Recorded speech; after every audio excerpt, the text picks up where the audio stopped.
Hey, this is Max Miller. Welcome back to the Voice of the Radical Center. I did want to get to one or two things. Devil in the flesh is what Ted Cruz was called by John Boehner.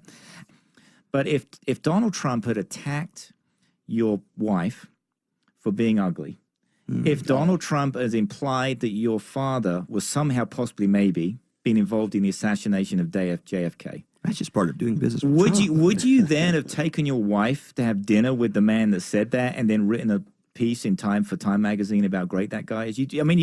First I'd ask if the comment on his wife was justified, and being Goldman Sachs and George W. Bush administration, I think it might have. Well, we're talking about her looks, though. Well, which restaurant and who was buying? Her looks. No, they went to the White House. No, her looks. They went to the White House. They went to dinner at the White House. I love you, babe. Absolutely. I love you, but hey. So we're talking about objectifying women. Okay. Yeah, I'm sorry. Absolutely, I love you, but you've got to come to have I've got dinner no tolerance for that. I've got two daughters. I zero tolerance for Exactly. But then he said his dad was possibly involved in the assassination of JFK, and then wrote a piece about how great Donald Trump is. Well, I'd rather have a slightly backwards president than a harpy or shrew. Oh my God. Who can't get her hands off power for 5 seconds. I don't think Donald Trump can. You say slightly backwards? I think we're talking.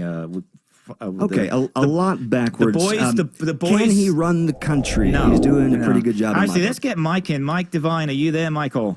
We got to sure am. Hey, Michael, how are you? So I want to explain who you are. My name's Michael Devine. I'm a licensed professional counselor in Ohio and Texas. Actually, sorry to interrupt you, but I think John and Ron really they're going to need your assistance today. We may very well. The country's going to need your assistance. Sorry, Michael. Keep going. All right. Yep. In private practice, work a lot with families, adolescents. Also do a lot with business consulting. Do a lot of family business advising and executive coaching. And author of the book Failure to Launch.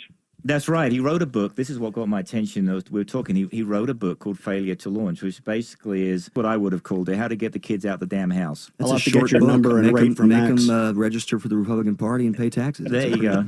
One page. Bearing in mind, I want to point this out: that your illustrious host, Max Miller. I did not go to college. Actually, I don't have a degree. Most successful people I did not. I used to sleep in a car. Let me rephrase that. I used to live in a car. Okay. A 1973 Ford LTD Country Squire. Does anybody remember those? Do you remember those cars? I remember those, yeah. It had a 460 V8 in it. I remember those. And we also had a station wagon version. It was the station wagon. Yeah, I remember the rear jump seats would fold up. Yes. Anyway, it cost $700. Yep. Found it in a field. It worked. The guy was using it to deliver newspapers. Okay. At least it wasn't a Yugo. No. It's like, I don't think you could sleep in a Yugo. But I wanted to talk to him today about Mike's view on what is going on about sort of tribal politics. Oh, interesting. And what he sees in his, how it relates to his view, his professional... The compartmentalizing of America. There you go. When this whole political tribalism started, I'm only listening to Fox News. I'm only going to listen to Sean Hannity. And by the way, I think that's what John suffers from, by the way. So you're actually giving him... I suffer from common sense. You're actually helping him right now, Michael. Keep going, mate. I'm doing my best. I'm trying to help everybody. Right? There you go. At least I'm not a postmodern. Oh, yeah. There you go. Keep going. I just started looking at just how everyone's forming their views of reality. And you start noticing it with the news where it started getting more and more one-sided. And then everyone started believing that one-sided thing. And then you see the schism between... In layman's terms, I call it perspective distortion, but I think we're talking the same thing. Yeah, exactly. And I think it was effective. It helped people get ratings. It helped people get elected. And it's when you start seeing people being scared, people being angry, people, especially the unhinged ones, the ones that are... new. Yeah, that's the new one. Especially like the other day, we saw the guy called the Boston Globe saying, "You're an enemy of the state. I'm going to threaten to blow you up." All the attacks on newspaper people. I mean, you got it. And physical too. Yes. Yeah, we're pushing people that normally were on the very edge that don't really know the difference between, conjecture or hyperbole, and then they're starting to take actions. Or we see people just being. I mean, they call that Trump derangement disorder. I think what did they call it on the news? I mean, Mike, can I ask you a question? Yeah.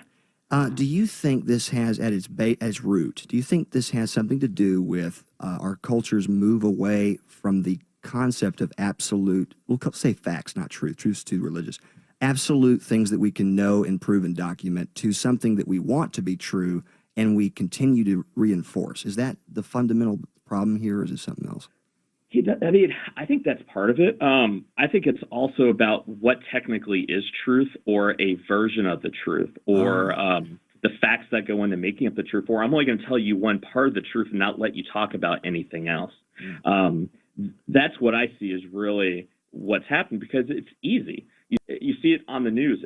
I can't watch. This is the weirdest cultural thing on American news channels, is to have like 8 people talking on the morning shows. I don't even watch those. I can't take it. It's too much.